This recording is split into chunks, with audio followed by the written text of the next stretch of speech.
Oke, halo semuanya, perkenalkan nama saya Kausar Rafiq dari kelas Praktikum C mata kuliah Sistem Embedded dengan 3 digit berakhir 071.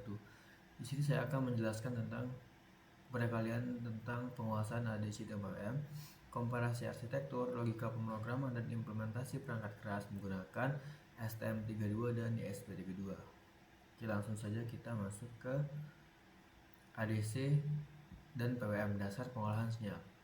ADC merupakan penerjemahan sensor atau input, dan PWM merupakan pengendali daya atau output, yang dimana tegangan analog itu masuk prosesor ADC dan dan menghasilkan nilai digital diskrit. Sedangkan untuk PWM sendiri itu dari deretan data digital itu masuk ke proses PWM, lalu masuk ke duty cycle dan akan melanjutkan ke beban elektronik. Nah, untuk ADC sendiri itu mengubah besaran fisik berupa tegangan analog kontinu menjadi deretan nilai digital diskrit yang dapat diproses oleh microcontroller. Sedangkan PWM sendiri menghasilkan sinyal digital dengan frekuensi tetap, mengontrol rata-rata daya yang diberikan ke beban elektronik dengan memanipulasi lebar pulsa aktif atau bisa disebut dengan duty cycle. Kita masuk ke anatomi ADC, resolusi dan kuantitasasi sinyal. Nah, sini kita ada tegangan 0 sampai 3,3 volt dan ada perbandingan resolusi. Jika minus 10 bit menghasilkan 1024 tingkat nilai 0 sampai 1023. Jika 12 bit menghasilkan 4096 tingkat nilai 0 sampai 4095. Yang dimana semakin tinggi bit semakin rapat anarangga dan semakin halus akurasi pembacaan. Untuk formula konversinya adalah tegangan aktual nilai ADC dikali tegangan referensi per 4090,0. Lalu ada pembahasan nih, laju sampai dengan tegangan referensi menentukan seberapa akurat microcontroller mereplikasi kondisi alam fisik ke dalam ruang memori. Lalu ada PWM, itu manipulasi pulsa atau duty cycle. Jika duty cycle 0%, maka LED akan mati total. Jika duty cycle itu ada 50%, maka LED akan setengah terang. Dan jika duty cycle itu mencapai 100%, maka LED akan mencapai kecerahan maksimal. Yang dimana prinsip dasar PWM itulah membatasi voltase secara konstan, melainkan melakukan saklar daya on atau off dengan sangat cepat. Lebar pulsa aktif mendikte rata-rata daya aktual yang diterima komponen keras. Ada profil perangkat keras, arsitektur pengambilan sinyal. Yang pertama ada microcontroller STM32, dimana intinya ada ADC 12 bit dengan arsitektur SAR atau Successive Approximation Register, yang dimana kapabilitasnya adalah mendukung scan mode, continuous mode, dan analog watchdog. Efisiensinya adalah dilengkapi dengan mengontrol DMA atau Direct Memory Access agar proses pembacaan sensor intensif tidak membebani komputasi CPU. Lalu ada yang kedua ada microcontroller ESP32, yang dimana intinya adalah modul dual ADC ADC2 dengan resolusi hingga 12 bit, yang dimana memiliki fitur custom, yaitu memiliki konfigurasi attention redaman bawaan, redaman 11 dB disetel untuk membaca rentang penuh 0 hingga 3,3 volt, yang dimana catatannya adalah saluran ADC secara arsitektural tidak dapat digunakan untuk membaca sensor analog ketika yang terbuka radio WiFi sedang diaktifkan. Adalah kita komparasi antara STM32 dan ESP32. Jadi parameter penilaian dari akurasi dan linearitas sinyal untuk STM32 itu sangat linear pada semua rentang ukur atau unggul, dan untuk ESP32 cenderung non-linear khususnya pada batas ambang tegangan bawah dan atas. Lalu yang kedua kita masuk ke kemudahan pemrograman. Untuk STM32 itu lebih kompleks dan bertele-tele, membutuhkan konfigurasi mendalam via framework HAL. Dan untuk ESP32 sangat praktis dan ringkas, integrasi mulus menggunakan fungsi dasar framework Arduino. Lalu lanjut yang ketiga kita masuk ke fitur sistem lanjutan. Untuk STM32 itu memiliki fitur yang lebih kaya, yang meliputi injected channel, scan mode berantai, dan interupsi mandiri. Lalu untuk SP32 itu fokus pada pengaturan rentang baca dinamis melalui attention. Yang terakhir ada infrastruktur kalibrasi. Untuk STM32 itu memiliki sirkuit dan rutin kalibrasi internal yang berjalan otomatis, sedangkan ESP32 seringkali mengharuskan developer menuliskan algoritma kalibrasi kurva secara manual di perangkat lunak. Nah, kita akan membedah yang dimana definisi kebutuhan project. Nah, apabila membutuhkan instrumen akurasi tinggi, pembacaan kontinu tanpa interupsi, dan standar industri stabil, maka akan dianjurkan untuk memilih STM32 karena membutuhkan instrumen sistem kendali, motorik presisi, instrumentasi bimbingan, dan otomasi pabrik skala besar. Dan apabila membutuhkan integrasi kabel, iterasi prototipe cepat, dan memanfaatkan pustaka komunitas yang luas, maka akan memilih ESP32. Dianjurkan memilih ESP32 dikarenakan memiliki ekosistem IoT, pemantauan sensor kabel cerdas, dan perangkat wearable. Nah, sini kita sintesis sistem fiber data integrasi terbuka closed loop pipeline, dimana dari LDR yaitu sensor masuk ke ADC microcontroller yang dimana menerima data mentah, lalu masuk ke map nilai yang mana menerjemahkan skala 12 bit ke skala batas keras 8 bit, lalu masuk ke PWM yang dimana menghasilkan duty cycle dan setelah di generator di PWM akan menghasilkan suatu output di dunia fisik, sebagai contohnya lampu nih. Nah, inti otomatis ini adalah membaca parameter mentah dari alam, menskalakan besaran datanya secara proporsional, dan memerintah aktuator keras untuk merespon fisis. Oke, kita masuk ke arsitektur perangkat lunak, dekonstruksi logika ESP32 yang mana terdapat 3 fase. Fase 1 adalah setup dan konfigurasi eksekusi scaling, dimana mengunci kecepatan transmisi serial dan menata lebar gawang ADC agar membaca secara resolusi penuh 12 bit pada batas maksimum 3,3 volt. Masuk ke fase 2 yaitu falling loop atau berkelanjutan. Pin GPIO dan 34 beroperasi murni sebagai circuit input only untuk mengekstrak data analog secara paralel tanpa instruksi. Lalu yang terakhir ada fase 3, ekstraksi matematika dan serialisasi. Menggunakan formulasi perbandingan bilang untuk mengkonversi angka desimal binar menjadi hasil fisik aktual yang dapat dibaca manusia. Kita masuk ke STM32, arsitektur perangkat lunak STM32. Dimana kita lihat sini ada inisialisasi perangkat keras, masuk ke pemetaan input silang, yang dimana di pohon keputusan conditional if else masuk ke ada bagiannya atau no teman-teman ya. Kita ke laporan studi kasus nih. Hasil observasi telemetri A. Skenario cahaya terang center dialokasikan, resistansi foton mengecil, nilai ADC anjlok drastis, ekstraksi kalkulasi tegangan mendarat di angka kritis, meningkatkan absolut. Dan untuk B, skenario sensor simulasi malam. Resistensi foton memperbesar tajam, nilai ADC makin naik, ekstraksi kalkulasi tegangan terbaca melonjak stabil di rentang 0,50 volt hingga 0,74 volt. Yang dimana tujuan praktikum ini adalah mengobservasi margin sensitivitas fotoresistor menggunakan konfigurasi rentang tegangan redaman. Oke, kita masuk. Nah, ini merupakan contoh studi kasus teman-teman ya. Teman-teman bisa lihat sendiri ya. Oke. Kita langsung masuk ke bagian coding teman-teman ya. Nah, ini kita ada bukan codingan dari project kedua teman-teman ya. Nah, yang mana programnya itu digunakan nih untuk membaca nilai analog, define gimana ini untuk membaca nilai analog ini merupakan pintu potentiometer dan ini pintu fotoresistor dengan menggunakan nilai 1000 serial biginya ini teman-teman ya. Membaca nilai ADC dari potentiometer dan membaca nilai ADC dari fotoresistor.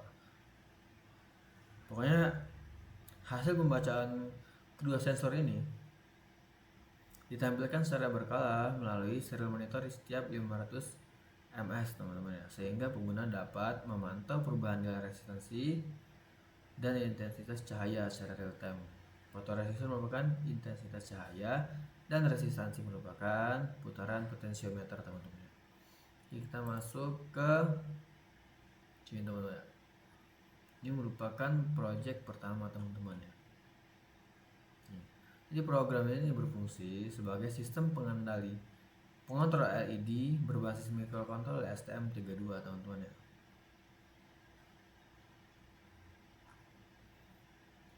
Yang memiliki dua mode, yaitu otomatis dan manual. Pada mode otomatis, LED akan menyala atau mati berdasarkan intensitas cahaya yang dibaca oleh fotoresistor dan fototransistor dengan nilai ambang threshold yang ditentukan oleh potentiometer serta dilengkapi fitur histeresis teman-teman ya. Ini threshold teman-teman ya. Oke, kita masuk ke project terakhir. Ini kan instruksi dari dosen juga membuat project bebas dengan sensor apapun teman ya. Ini pin mapping for STM32, blue pill cloud, konseptor auto class, palatable false, ini teman-teman ya. Ini bukan auto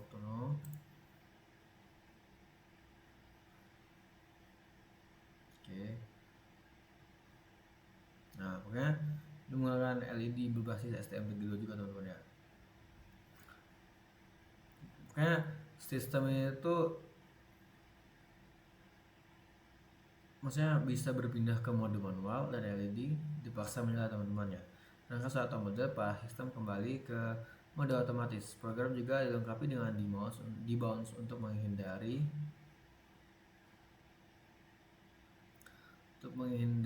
kesalahan sistem teman ya. Kita langsung menuju ke hasil dari praktikum teman ya. Pertama kita masuk ke sini teman ya. Ini merupakan Oke, bisa kita lihat di sini project kedua kita yaitu potensio plus fototransistor menggunakan ESP32. Kita bisa lihat untuk penguploadannya sudah berhasil.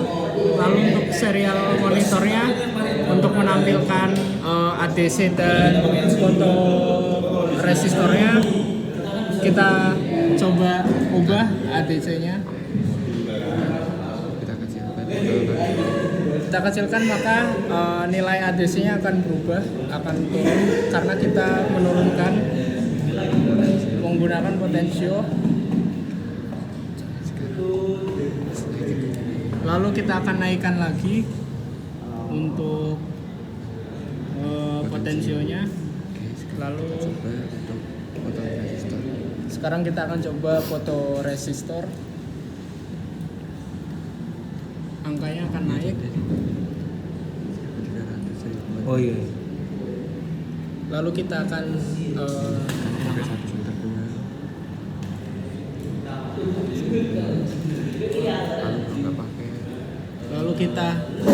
gelap, maka akan ATC-nya 0.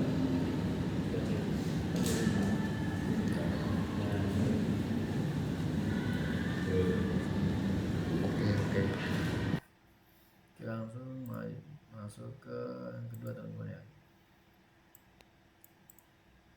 Oke, di sini untuk percobaan 1 yaitu menggunakan STM32 dan untuk melihat serial monitornya menggunakan via FTDI. Kita bisa lihat untuk STM32 dan rangkaian untuk mengakses ADC. Ya, langsung saja untuk programnya kita upload. Lalu kita cek apakah berhasil. Ya, sukses. Lalu kita langsung saja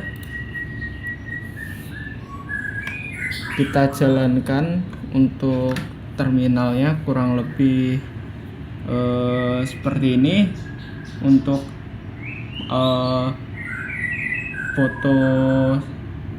potensio dan foto transistornya kita akan ubah pada bagian potensionya.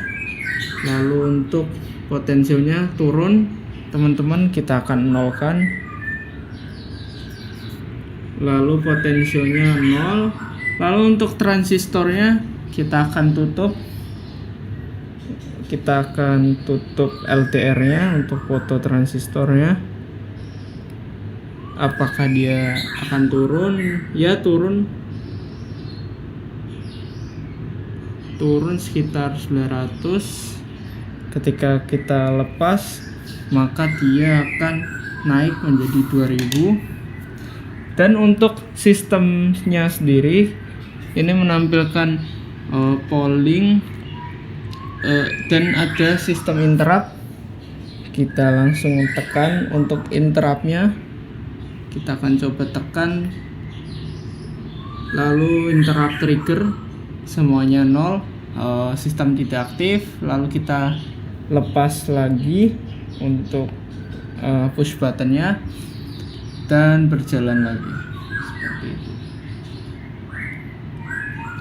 Ya, mungkin untuk percobaan pertama Masuk ke project teman-teman ya.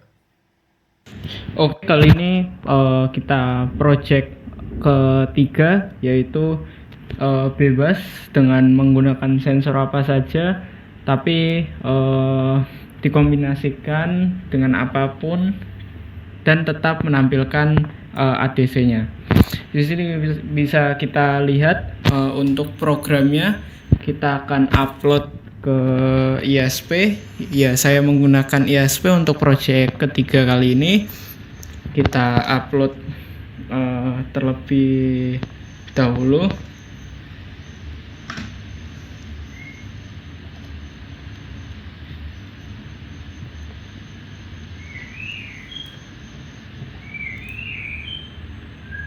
Ya, bisa kita lihat untuk penguploadan sudah berjalan dan berhasil, yaitu sukses.